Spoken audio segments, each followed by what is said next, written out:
Nous continuons cette heure qui a été consacrée aux aumôneries en compagnie d'Isabelle Fievé-Rossignol et de ses invités Frédéric Casatsu et Karine Bouvatier.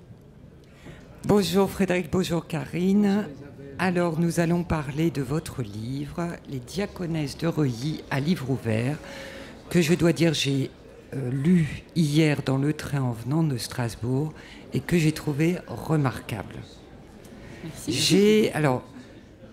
C'est une sorte, moi j'ai vécu ça comme une sorte de récit de voyage au pays des diaconesses, avec de très très belles photos, avec un texte tout en évocation extrêmement fort, mais qui colle vraiment à ce que sont les diaconesses, enfin moi la façon dont je les perçois, et je trouve ça très très bien qu'on termine cette émission sur la fraternité avec les diaconesses justement, puisque on a parlé beaucoup d'écoute pastorale, de présence et tout, et s'il y a bien des gens qui sont vraiment à l'écoute des autres, ce sont elles.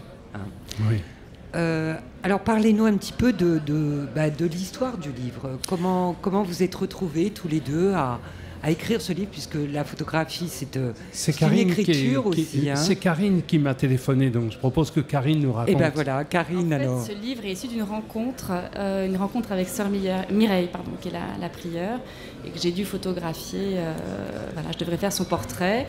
Et puis en échangeant, en discutant, je suis revenue une fois, deux fois. Et puis on s'est mis à réfléchir. Elle me disait, ça va être nos 175 ans. Et je sais pas, mais je sens qu'il faut faire quelque chose. Et voilà, au fur et à mesure des discussions, des échanges, on a décidé ensemble de faire un livre qui associe à la fois le texte et l'image. Et puis tout de suite, je me souviens, je suis sortie donc de Versailles dans le train et je me suis dit, Frédéric. Voilà, et alors je vais téléphoner. Et c'est vrai que ça a été parce qu'il fallait aller assez vite. Oui. Et je dirais que pendant tout ce livre, c'est un peu la grâce qui nous a porté parce que tout s'est mis en place d'une manière très simple, avec beaucoup d'amour, de bienveillance et que tout a bien fonctionné dans des délais qui étaient assez serrés. Et alors vous, Frédéric, on vous propose le projet, comment vous réagissez ? Je suis totalement stupéfait, mais comme j'ai une sorte de curiosité comme ça, je me suis dit, allons-y. Et pour moi, très franchement, les diaconesses de Reuilly, c'était un exotisme. Et la fraternité, c'est ça aussi, il me semble-t-il. En tout cas, je parle de ma place. C'est rencontrer l'autre. Il n'y a pas de fraternité s'il n'y a pas un peu de jeu, d'espace de distance. Et d'emblée, je leur ai proposé d'écrire un texte qui soit vraiment une sorte de déambulation littéraire et non pas un récit journalistique. Non seulement parce que nous n'en avions pas le temps, mais parce que de toute façon, on m'aurait donné 2 ans, ça m'aurait cassé les pieds de le faire comme ça. Franchement, ce n'était pas mon inclination.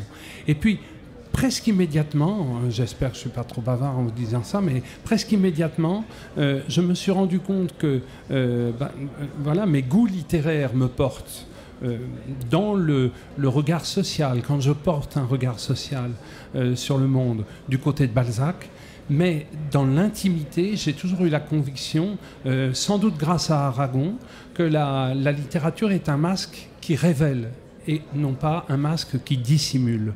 Et les sœurs m'ont donné énormément d'elles-mêmes sans pour autant tout dire ou être dans la transparence. Elles m'ont fait une confiance formidable et en réalité, elles m'ont fait un cadeau inestimable en me révélant des choses à moi-même. Alors moi, il y a des choses que j'ai, en dehors des portraits des sœurs, donc il y a plusieurs sœurs dont vous avez fait le portrait, ça leur permet à la fois de s'expliquer, d'expliquer leur vocation et puis d'expliquer finalement leur fonction aussi, chez les diaconesses. Et alors il y a page 167, on parle de la parole pour les diaconesses, qu'est-ce que c'est ? Et elles disent, elles ont leur rapport à la parole, c'est leur rapport au monde. Et si elles sentent une parole à double fond, si elles sentent que quelqu'un n'est pas authentique, quelque part, elles ne le supportent pas, parce que pour elles, quand elles vivent en communauté, ça n'est pas possible de vivre comme ça. Soit on est authentique, soit on ne peut pas vivre ensemble. Et donc, elles se referment dans le silence. Et le silence, c'est la pire des punitions qu'elles puissent infliger à quelqu'un. Elles sont extraordinaires. D'un seul coup, elles disent « Oh, moi, je ne me sens pas à l'aise avec ça ».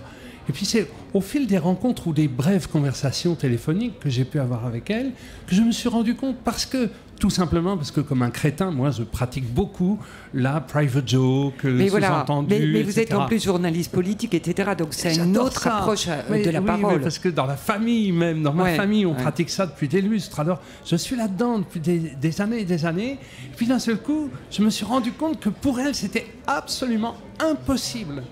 Et c'est intéressant, c'est un autre mode de fonctionnement, plein de ressources et de richesses.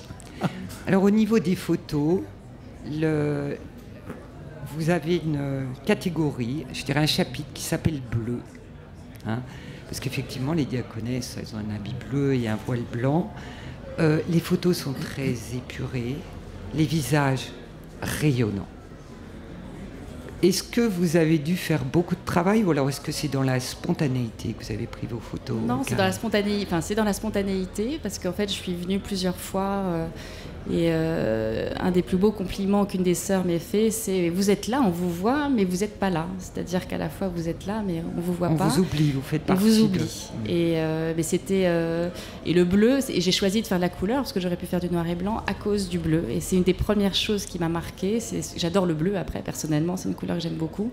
Mais c'est cette couleur que je trouvais très très belle et ce qui a été très riche et finalement ce que j'ai ressorti de ces rencontres, c'est la joie en fait de ces femmes, une vraie gaieté. Enfin, c'est plus que de la gaieté, c'est vraiment de la joie. Une joie très intériorisée, très voilà, et qu'elles partagent. Et du coup, quand vous parlez de ces sourires, de ces moments, je n'ai fait que essayer, tenter de photographier cette joie.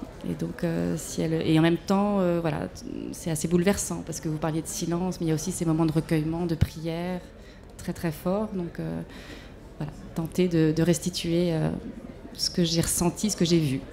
Alors, il y a aussi la nature. Oui. Il y a de très belles photos où on les voit dans la nature.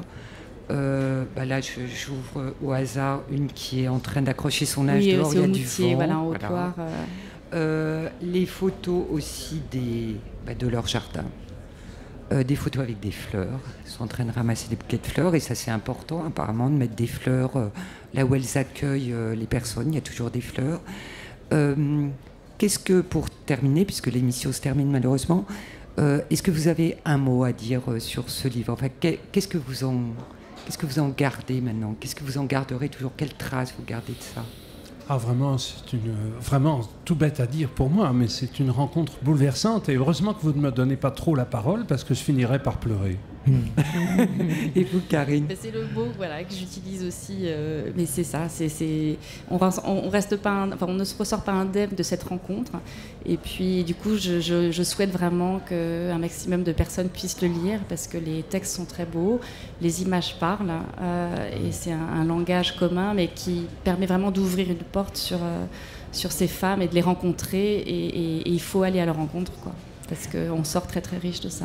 Alors effectivement, moi je vous conseille de vous procurer et d'offrir Les Diaconesses de Reuilly à livre ouvert aux éditions Olivetan, parce que le livre lui-même, même si on ne voit pas les sœurs en direct, est un beau cadeau. Merci. Merci. Merci.